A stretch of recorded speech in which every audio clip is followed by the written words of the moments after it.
कहानी की शुरुआत होती है एक स्कूल से, जहाँ बच्चे आराम से बैठे खाना खा रहे थे। सभी लोग बहुत खुश थे कि तभी अचानक एक लड़की की आंखों में नीली रोशनी चमकने लगी। उसका शरीर भी कपकपाने लगा, मानो उसे कोई दौरा पड़ा हो। इसके बाद वो धड़ाम से बेजान सी होकर नीचे गिर पड़ी और जब टीचर्स ने पास जाकर देखा तो उसकी मौत हो चुकी थी। किसी को समझ नहीं आ रहा था कि आखिर उसके साथ हुआ क्या। जल्द ही साइंटिस्ट्स ने टेस्ट करने के बाद पता लगाया कि ये एक वायरस है जो सिर्फ बच्चों में फैलता है। काफी कोशिश करने के बाद भी इसका कोई इलाज ढूंढ पाना नामुमकिन साबित हो रहा था और देखते ही देखते दुनिया भर के 90% बच्चे इस खतरनाक वायरस की चपेट में आ गए, जिन्हें दुनिया के अच्छे से अच्छे डॉक्टर तक बचा न सके। इसके बाद हम अमेरिका के प्रेसिडेंट को देखते हैं, जो भाषण देते हुए बता रहे थे कि उनका बेटा खुद इस वायरस की चपेट में आ चुका है और उन्हें उम्मीद है कि इंसान हमेशा की तरह इस मुसीबत का भी तोड़ जरूर निकाल लेंगे। इसके लिए सीसीडी नाम का एक स्पेशल डिपार्टमेंट भी बनाया गया। खैर, फिर हम रूबी नाम की एक लड़की को देखते हैं, जिसके माँ बाप उसका जन्मदिन मना रहे थे, तोहफे दे रहे थे। वो उसके सामने ऐसे दिखा रहे थे मानो सब कुछ बढ़िया है, लेकिन असलियत में रूबी भी उस वायरस की चपेट में आ चुकी थी। अब उसके माँ बाप को डर था कि वो उसे खो न दे। उसी रात रूबी को अकेले अपने कमरे में नींद नहीं आ रही थी, तो वो उठकर अपनी माँ की बगल में जाकर लेट गई और उनका हाथ थाम लिया। लेकिन तभी अचानक उसकी आंखों में ऑरेंज कलर की रोशनी चमकी, जिससे रूबी काफी ज्यादा घबराकर अपने कमरे में भाग गई। अगली सुबह जब रूबी उठी तो उसे तो हमेशा की तरह सब नॉर्मल लग रहा था, लेकिन जैसे ही उसकी माँ ने उसे देखा तो वो पूछने लगी, ये लड़की कौन है तू और घर में कैसे घुस गई? उसकी माँ को वो बिल्कुल भी याद नहीं थी। इस पर रूबी ने कहा कि मैं आपकी बेटी हूँ, मुझे कैसे भूल सकती हैं आप? ये देखिए, ये गिफ्ट कल रात को दिया था आपने मुझे। लेकिन रूबी की माँ को लगा कि शायद ये कोई बीमार बच्ची है जो पुलिस से बचकर भाग रही है, जिसके बाद उसने रूबी को सीडीसी की टीम के हवाले कर दिया। रूबी बेचारी रोती बिलखती रही, लेकिन सीडीसी की टीम वाले उसे जबरदस्ती एक बस में बैठा कर ले गए। बस में उसी की तरह काफी सारे बच्चे बैठे हुए थे और एक गार्ड हाथ में बंदूक लिए खड़ा था, मानो ये बच्चे नहीं कोई टेररिस्ट हो। जल्द ही बस सीडीसी के हेडक्वार्टर्स में पहुंच गई, जहां काफी जबरदस्त सिक्योरिटी थी। जिसके बाद बच्चों को एक एक करके लाइन में अंदर भेजा गया। लेकिन एक लड़का जब ज्यादा सवाल जवाब करने लगा तो वहां मौजूद गार्ड्स ने उसे बुरी तरह पीटा। ये सब देखकर रूबी बहुत ज्यादा घबरा गई। जल्द ही सभी बच्चों को उनके चेकअप के लिए डॉक्टर के पास भेज दिया गया। जब रूबी की बारी आई तो डॉक्टर ने उसे बताया कि ये बीमारी उसके शरीर में खास तरह की म्यूटेशन कर रही है। कुछ ऐसा ही बाकी बच्चों के साथ भी हो रहा है। ये म्यूटेशन इतनी ज्यादा थी कि अब उन्हें इंसान कहना भी शायद सही नहीं होगा, क्योंकि डीएनए बदलने से अब सभी बच्चों में अलग अलग करिश्माई शक्तियां देखी जा रही थी, जिन्हें अब साइंटिस्ट्स ने अलग अलग कैटेगरीज में डाल दिया है। जिनकी आंखें अपनी शक्तियों का इस्तेमाल करते हुए हरी होती हैं, उन्हें सबसे समझदार और सेफ कैटेगरी में रखा गया था। ब्लू आंखों वाले बच्चों के पास चीजों को बिना हाथ लगाए हवा में उड़ाने की शक्तियां थी और जिनकी आंखें गोल्डन थी वो बिजली को कंट्रोल कर सकते थे। ये तीन रंग फिर भी सेफ थे, लेकिन कुछ बच्चों की आंखों में रेड और ऑरेंज कलर भी देखा गया था, जो काफी रेयर था और इस तरह के बच्चों को पता लगते ही खत्म करने के ऑर्डर्स दिए गए थे, क्योंकि इनकी शक्तियां बहुत ज्यादा खतरनाक थी। जल्द ही टेस्ट के दौरान डॉक्टर को पता चला कि रूबी भी ऑरेंज है, जिसके बाद स्क्रीन पर टर्मिनेट यानी खत्म करने का मैसेज फ्लैश करने लगा। डॉक्टर ने रूबी को कुछ न बताते हुए बड़ी शांति से एक इंजेक्शन उठा लिया, जिसकी मदद से वो शायद रूबी को खत्म करने वाला था। रूबी को एहसास हो गया था कि कुछ तो गड़बड़ जरूर है, जिसके बाद उसने भागने की कोशिश तो की, लेकिन डॉक्टर ने तुरंत उसे पकड़ लिया। पर इससे पहले कि वो उसे इंजेक्शन लगा पाता, रूबी ने डॉक्टर का हाथ पकड़कर कहा कि वो ऑरेंज नहीं ग्रीन है। इस दौरान उसकी आंखों में ऑरेंज कलर भी चमका, जिसके बाद डॉक्टर ने चुपचाप रूबी की फाइल में उसका कलर ऑरेंज से ग्रीन कर दिया। इसका मतलब ये था कि रूबी के अंदर किसी के भी दिमाग पर काबू पाने की शक्ति है।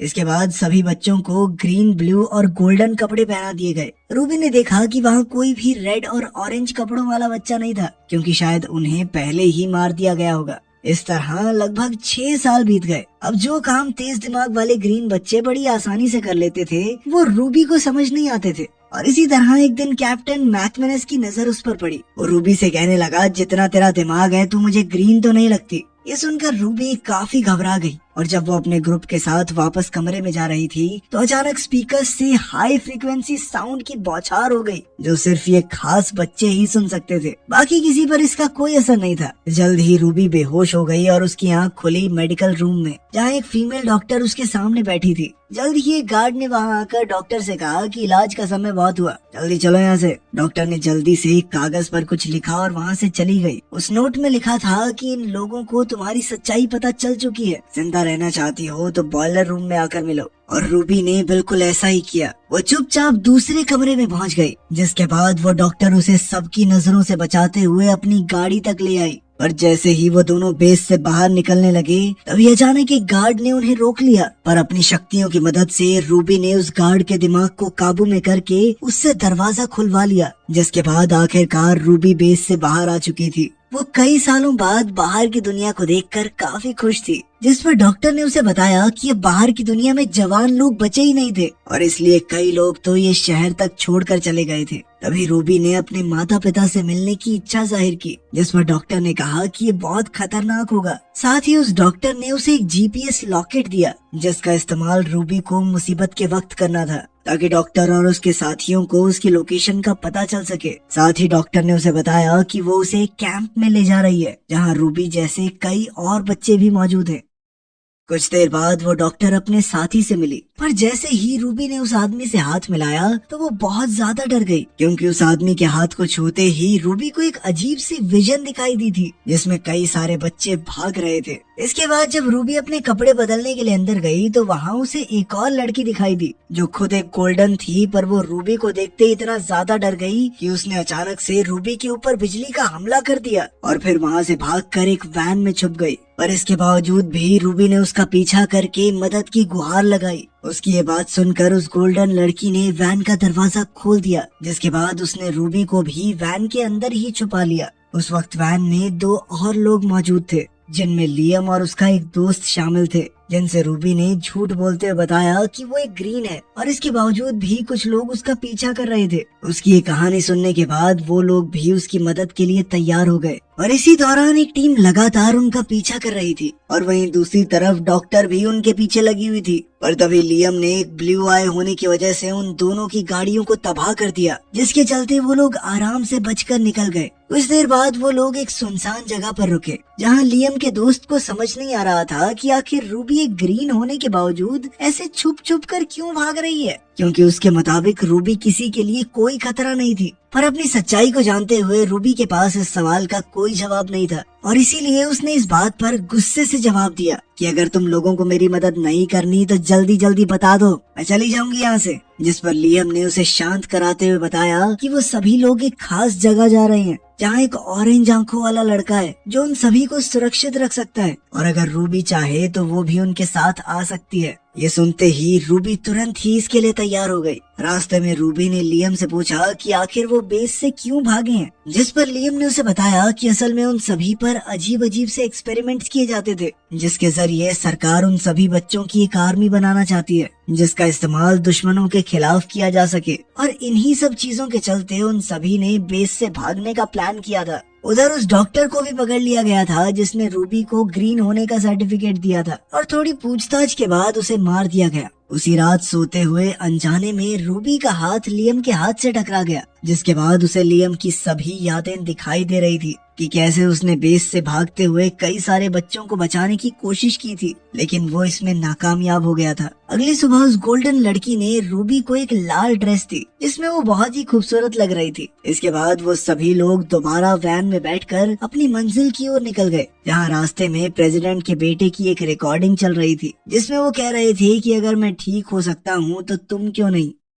कुछ देर बाद ये लोग सामान खरीदने के लिए एक मॉल में रुके, जो पूरी तरह से खाली था, और तभी अचानक कुछ और बच्चों ने इन पर हमला कर दिया, जिसके बाद गोल्डन बच्ची ने अपनी शक्तियों से उन सभी को रोक दिया। असल में वो सभी बच्चे भी बिल्कुल इनके जैसे ही थे और उनके पास भी कुछ जादुई शक्तियाँ थी, इसीलिए सभी बच्चों ने रात भर बैठकर ढेर सारी बातें की। इस दौरान लियम ने उस ऑरेंज लड़के का पता जानने की कोशिश की ताकि वो सभी जल्द से जल्द खुद को सुरक्षित कर सकें। पर उन बच्चों का कहना था कि कोई भी इंसान इतनी आसानी से वहाँ तक नहीं पहुँच सकता क्योंकि वो जगह बहुत खुफिया थी। पर तभी रूबी ने उस लड़के के दिमाग को काबू में करके उससे वो पता निकलवा लिया जो एक खास कोड था। जिसके बाद लियम का दोस्त और रूबी उस कोड का मतलब निकालने में लग गए। कुछ देर तक मेहनत करने के बाद जब उन्हें आखिरकार उस कोड का मतलब मिल गया तो वो सभी लोग बहुत खुश हुए। उस वक्त उसके बाकी सभी दोस्त भी वहाँ मौजूद थे और अब उन्हें समझ आ गया था कि रूबी ग्रीन नहीं बल्कि ऑरेंज थी। लेकिन रूबी को लग रहा था कि शायद उसके दोस्त अब उससे डरने लग जाएंगे, पर लियम के मुताबिक इसमें डरने वाली कोई बात थी नहीं। जिस पर रूबी ने उसे बताया कि असल में वो अपनी शक्तियों पर काबू नहीं कर पाती और अगर उसने अपनी शक्तियों का इस्तेमाल किसी पर अचानक से कर दिया तो उस इंसान की मौत भी हो सकती है। इसके बाद ये सभी लोग आगे बढ़ते रहे पर कुछ देर चलने के बाद ही अचानक फौजी जैसे कपड़े पहने हुए बच्चों ने उन पर हमला कर दिया और तभी उनमें से एक ने लियम को पहचान लिया। जिसके बाद अपनी बातचीत के दौरान लियम ने उन्हें बताया कि वो बस रहने के लिए एक सुरक्षित जगह चाहते हैं। उसकी ये बात सुनकर वो बच्चे उन्हें अपने साथ ऑरेंज लड़के के पास ले आए जो असल में कोई और नहीं बल्कि प्रेसिडेंट का बेटा ही था और वो रूबी और उसके साथियों को देखकर काफी खुश था। जिसके बाद उसने बताया कि असल में प्रेसिडेंट ने सबसे झूठ बोला था कि वो पूरी तरह से ठीक हो चुका है और असलियत में उसके ऊपर कई सारे एक्सपेरिमेंट किए जा रहे थे और जब कोई भी एक्सपेरिमेंट सही नहीं चला तो सरकार ने कैंप बनाकर बच्चों को वहाँ रखना शुरू कर दिया। साथ ही उसने रूबी से वादा भी किया कि वो उसे अपनी शक्तियों का इस्तेमाल करना सिखाएगा। इसके बाद रूबी ने धीरे धीरे अपनी शक्तियों को जानना शुरू किया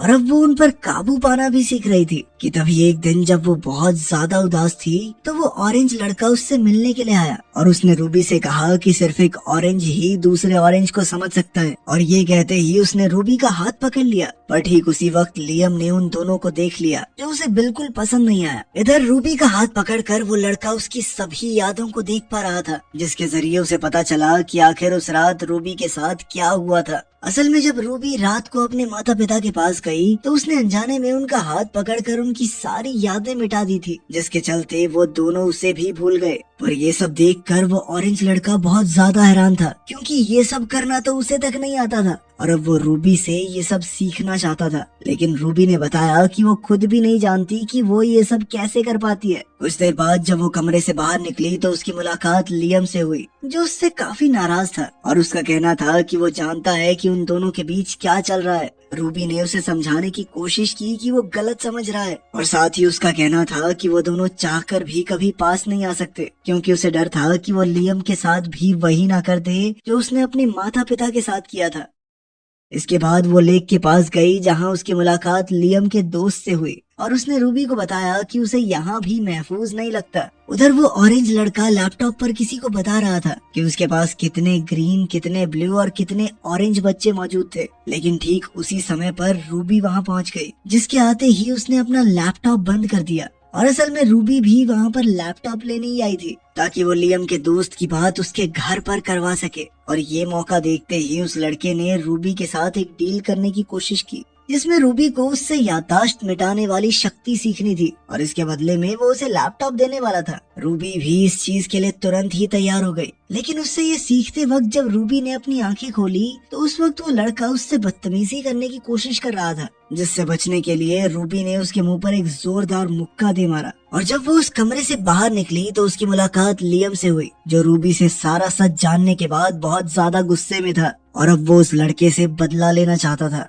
लेकिन रूबी ने उसे किसी तरह से रोक लिया क्योंकि वो जानती थी कि अब वो लोग यहाँ पर महफूज नहीं है। अब उन्हें जल्द से जल्द वहाँ से निकलना था। उसी रात जब वो लोग वहाँ से भाग रहे थे तभी वहाँ बेस कैंप का जनरल पहुँच गया जिसके साथ वो ऑरेंज लड़का भी था। और अब जाकर उन बच्चों को पता चला कि असल में ये ऑरेंज लड़का भी है तो अपने बाप का ही वफादार। वो ज्यादा से ज्यादा बच्चों को इकट्ठा करके उनकी एक फौज बनाना चाहता था। इसके बाद उसने लियम को अपने काबू में किया और फिर उसे बेरहमी से पीटना शुरू कर दिया। पर तभी रूबी ने कमांडर को काबू में करके उसे खत्म कर दिया जिसके ठीक बाद उस गोल्डन लड़की ने भी अपनी शक्तियों की मदद से बाकी फौजियों पर हमला बोल दिया इसके बाद रूबी ने अपने बाकी तीनों साथियों को वापस जाने को कहा, जिसके बाद वो उस ऑरेंज लड़के के सामने अकेली ही खड़ी हो गई। फिर उसने पूरी फौज को काबू में करके उनकी बंदूकें उस लड़के की तरफ तान दी, पर तभी उस लड़के ने दोबारा काबू करके उन सभी को आपस में ही लड़वा दिया। रूबी की लाख कोशिशों के बावजूद उस लड़के ने रूबी पर भी काबू पा लिया,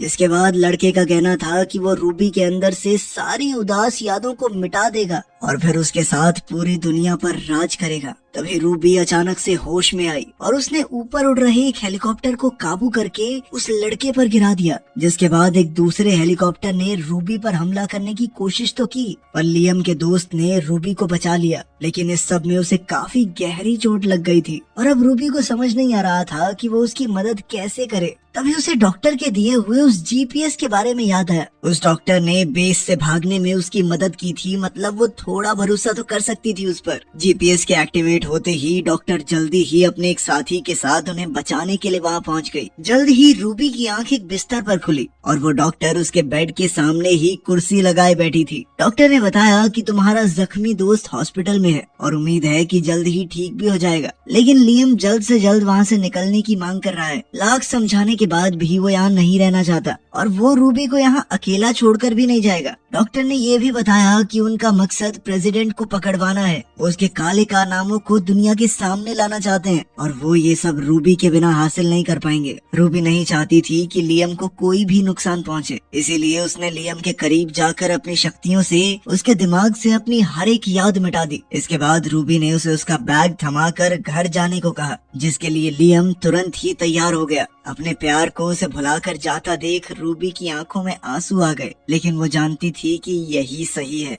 दूसरी ओर हम प्रेसिडेंट के लड़के को देखते हैं जो अभी तक जिंदा था। इस वक्त वो अपनी आर्मी के सामने खड़ा था जिनको उसने अपने वश में कर रखा था। वहीं रूबी भी उसका सामना करने के लिए पूरी तरह से तैयार थी। यहीं पर मूवी खत्म होती है। सेकंड पार्ट अभी आया नहीं है, जब आएगा बना देंगे। मिलते हैं अगली वीडियो में।